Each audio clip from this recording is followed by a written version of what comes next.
Hey guys, welcome back to another episode of Year of the Dead. This month we are reviewing George A. Romero's Survival of the Dead, which is the sixth movie in his Dead series. The last movie in it, so it's the last movie in his second trilogy of Dead movies. Opening thoughts. This is a movie going into it I've only watched. I don't think we watched it twice. I think we've only watched it once. I think it was a one and done, so this is our second time. And when we watched it was probably early high school, maybe even late middle school. Yeah, it's well over 10 years. Like well 15, over. Maybe. Yeah, so it's been a long time, so I didn't remember much. I remembered that one of the main characters were people from Diary of the Dead. I wonder if he knew he was going to do that, making that movie. Or if he just called him up like, hey, remember you had a bit part in my last movie? You want to be a main character? Yeah, I think we mentioned it in Diary of the Dead, but the army guys that robbed them in Diary of the Dead, that main guy comes back as the lead in this movie. And he actually had a bit part as well as an army guy in Land of the Dead. But he, dies and becomes a zombie in it. Yeah. So it's not the same character, but this is meant to be the same character. They even flash back to the footage. Just so you know, it came up. But, so that was an interesting part. We only saw it one time, so this is kind of going into it. I just remembered he came back. Don't remember anything else. It was on the island. Yeah, I learned the basics. I remember there was an island. That was about it. Yeah. And so it was kind of going into it. I remember there's probably a reason we only watched it one time. I remember thinking it was my least favorite Romero movie. Going into it. Of the Dead series. I think the reason I never watched it more than once because I was like, oh, this is the worst. Why would I ever give it another chance? So yeah, that's kind of going into it. I was kind of kept it so I'd be like, oh, but and I want to put this out there, as far as bad horror movies go, it's probably not that bad. Yeah. There's horrible horror movies out there. There are. But I would say mediocre is a good way to describe it. It wasn't if it didn't have the CGI. This is 2009, so it was... I think it actually would have pumped the movie up. They had some kills that were blatantly CGI that weren't great. Honestly, yeah, if this would have had top-notch Savini kills, I don't think I would be talking as down on it. I think it would be... Because the plot wasn't great. Yeah. And everything happening was just But if the kills were good, it would have been I can get through this movie if I have a cool kill here and a cool kill here just to keep me going along. Yeah. But that wasn't there. Not at all. With that said, I think this is better than Diary of the Dead by a lot. I would say, and it's solely the budget. Yeah, Diary was going for more of that found footage, what you don't see is the scary stuff, and they did that for the budget. Yeah, this one, he did heavily on CGI. There was not many there was a few actual, but it looked like a movie. Yeah, and there's a chance that if they did go with the practical effects, that he might not have had the budget to do the movie the way it ended up being. Yeah, so I think that's kind of why. So that could be a thing. Kill-wise, there was nothing that stood out to me as that was phenomenal. They killed a zombie with a fire extinguisher, which put it in his mouth, hit it, and then his eyes shot out. Horrible CGI. That was dumb. When in the opening, shot a zombie's head and you just saw the head go flying, but then the top of the head just fell down on his jaw. All CGI, all just really bad. Yeah, and usually the CGI at that point of time, there's a lot of movies that had bad CGI at this time. There's movies that had budgets that had good, but we gotta look at it that way. There were a lot of movies and big budget movies at this time that you look at that CGI and you're like, that is so bad. Yeah, it suffered from the time of using CGI. And nobody wait till the end of the review to say our favorite kill. I don't know if there was a good kill. I didn't have a favorite kill. The only thing, I think it might have been the only time they had a practical effects. That might be why I thought it. At the very end, and we'll get to the plot, there's a big standoff and then zombies attack. And there's a part where a zombie grabs some guy's hair and scalps a guy. Yeah, that was the only one And that looked practical, and that was actually really cool. But that was the only one, I think, in the entire one. Besides maybe some squibs here and there, but it was mainly CGI. I don't even know how many squibs. There were a few, but there was a lot of that you could tell weren't squibs. It was It was sad. Yeah. But that's just the way movies kind of were made for a little while. Well, yeah, at this time, you got to look at the time when this came out. You're like, oh, I'm trying to think of a big... Because when did Pirates of the Caribbean... Those would have been a little bit before this. This yeah, would have been the early 2000s. But bigger budget. So they were able to... Especially getting into, like, Davy Jones and stuff. Because I don't know exactly when those two came out. Phenomenal. But those were big budgets. Probably before But I'm trying to think of, like, bigger budget movies that came out around that time that were... CGI was bad. And I know there was a bunch. Yeah. It was just a time. It's like, if you had the money for it, you could do good. But if... You don't. You didn't with this one. It was easy. I didn't look up the budget. I bet you it was a lot less than Land of the Dead. Yeah. But probably more than Diary. Yeah, that's kind of what I'm guessing. Now, with that said, the plot also was a little bit... It was all right. Like, I've seen worse plots. I've seen better plots. But I've seen better plots from Romero. Yeah. Is what gets me. So what happened... It's basically Hatfields and McCoys, but... with zombies showing up. The weird part is, it takes place, was it Delaware? Yeah, it takes place in an island in Delaware. The two feuding families are blatantly Irish. Yes. Not sure why they have they all have this strong accent. So. And they all have like repeater rifles. Yeah, cowboy hats. like shotgun, like stuff that I'm like, at this time you're gonna have people with like AR platform rifles or AK platform rifles or but no, they're like other platforms. And this is just like cowboy hats and like, but they're Irish. Like a lot of them are Irish. Everyone's Irish. The two feuding families are the O'Flynn's and the Muldoons. It doesn't get much more Irish than that.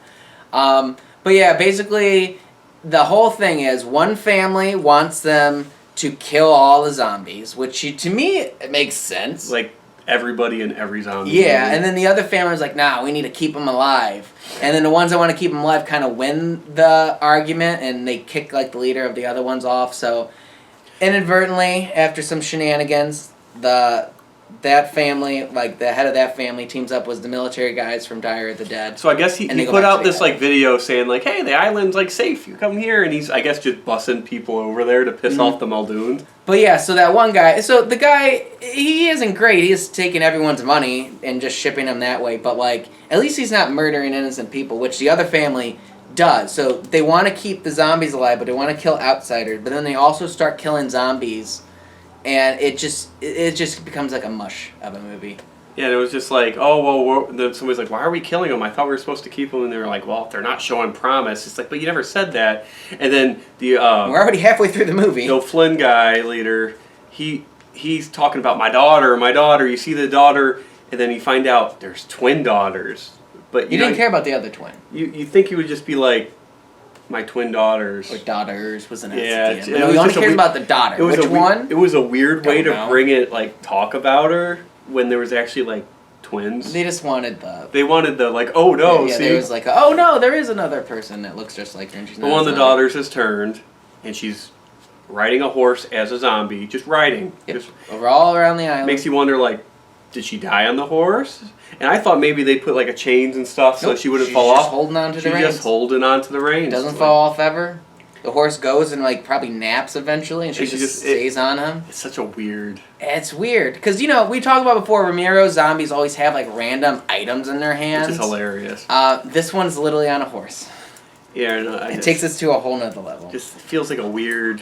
Because it's after watching his Romero movies again, he does put a lot of like comedy in his films. Yeah. Like it's not like a Return of the Living Dead like horror comedy, but like he is like kind of a tongue-in-cheek a lot of things that you see in his movies. This one I feel like was the movie where they might have went a little too far. Was that there were some witty lines that I think work, but then some of the things the zombies did was just too far. It also suffers from what a lot of zombie movies suffer from, where like the zombies have a sneak 10 skill, and they just if they want to, and they can sneak up on anybody. But that, to be fair, is like every zombie movie. And I think because we were watching this, and when we put in this Blu-ray, so this movie came out in 2009, and was starting to come out probably in 2010 was the Blu-ray. There was a trailer for an up-and-coming TV show called The Walking Dead that they had on here. So this was before, they were just showing footage from like panels of the comic book. So it's like, this is before anything was even filmed, they were advertising it. Yeah, which is interesting. This was like the last of like the old school zombies before Walking Dead before just revamped it. So at this point in time, zombies were probably like the least popular they had really been. Yeah, and like Walking Dead kind of revamped a Romero zombie. Like and how the Romero, the concept of...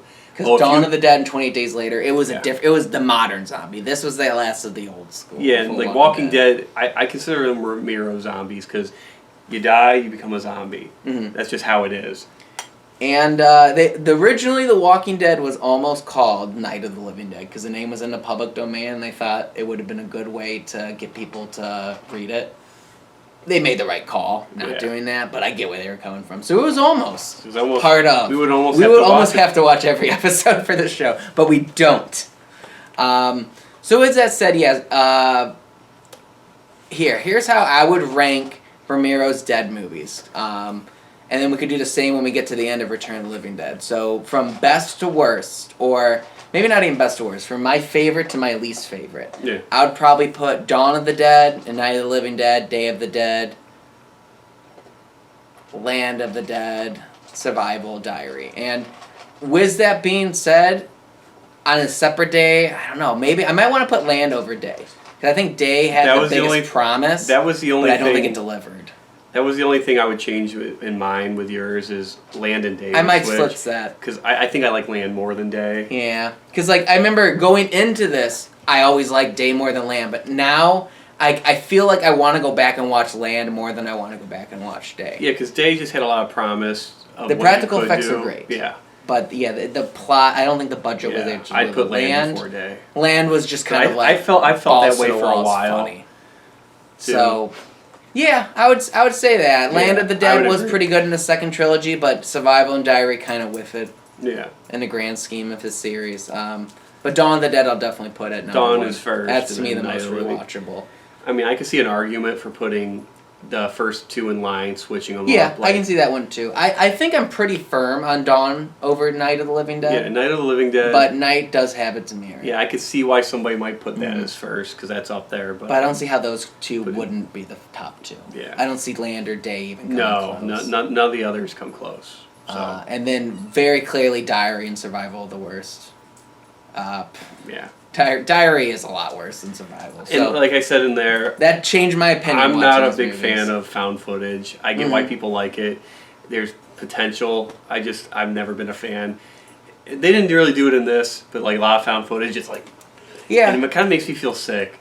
But I felt like it was their way to cop out of a big budget, but at the same time they took some cop outs inside of that were like, if you're gonna do found footage, you can't be like, oh, I edited and put this in there. I know, that really kind of hurt it, and that takes it out of it. I'm actually a big fan of found footage over the last few years. I really love the Hell House movies, and Blair Witch I've actually come around on. I haven't seen Blair Witch. I did not like Blair Witch for the longest time, but I've come around on the series. Reason the Blair Witch, and I think it's the same reason for me, was it was hyped. Our parents and all the people older, like our parents' age, hyped it up to us. I remember it was like me, you, and my friend, and we were watching it, and we were just like hyped up to this is going to be a terrifying movie. And then it ends. And then it ended, and we were just like, wait, that's it? That's it? And like, I get why, but it was the hype that hurt that movie for me.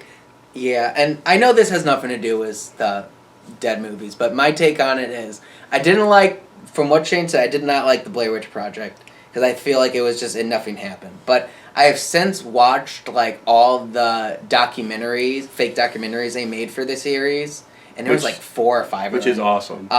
And I'm into that. Now that I've watched all of... I actually want to watch those. It is a fun watching all this, like, funny lore, story about that. because it actually makes... The actual lore of the Blair Witch, I think, is amazing, so it made me like the movie So more. Sean bought off eBay, some type of Blair Witch documentary. Yes, it was like Sticks and Stones. It was a Blockbuster exclusive. This is my single favorite documentary thing that's happened, like related to like us watching movies. So he bought that. Take the VHS out. So the sleeve is what it's supposed to be, and it's not like they just got the movie wrong and it was like Shrek or something weird. It was, what was it, Hood Hose, like 2 or 3. It was like Hood Hose 2 or 3. And it was just like, oh, they didn't just like mess up with the VHS. It wasn't even close. It was like You could have just sold a porn VHS to a kid for all you know. And what we did was, it's like, what if they mislabeled it? Actually, so we put it in. I was positive they did it. Sean was holding out hope. Really? Because it was a good chunk of change. And I watched like a couple seconds. I'm like, yep, that is not Blair Witch. And you pull it up, and there's just a big, and you're just like, oh, this is where the guy finished. Okay, that's interesting. And out of it and return that. I did since get it, and it wasn't Hood Hose. It was not Hood Hose, and it is the only way to watch that documentary. It's the only way it's never been redone on DVD or Blu-ray. It's this VHS tape. I know that was like a tangent way off of. Anyways, maybe someday we'll review all of those. That would be fun. I have been wanting to play the video game. Yeah. Anyways, so that's our thoughts on Survival of the Dead and the Dead series at large. So next month we are getting away from Romero, and we're gonna finish out the year doing all of the Return of the Living Dead I'm pumped. movies. I love these are some of my favorite movies. Even the bad ones are some of my favorite. Oh, and just tail end with this. I actually appreciate this movie a little more after watching it again. Yes. Because I was going off of just watching it one time, and I watching it isn't a bad movie. Yeah. So, though we're saying this is mediocre, keep in mind it's better than...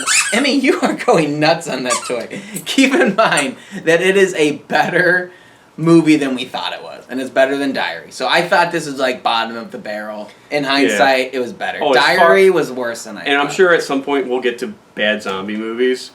Return of the Living Dead 5. Yeah, but like... we'll get there. But like, there's some like really bad zombie movies, like Burial Grounds. I hope we review that someday. If we get season 2 and season 3, we're gonna do some of the zombie series offshoots. Because like Burial Grounds is one of the worst zombie movies I've ever seen, but I love it because it's so bad.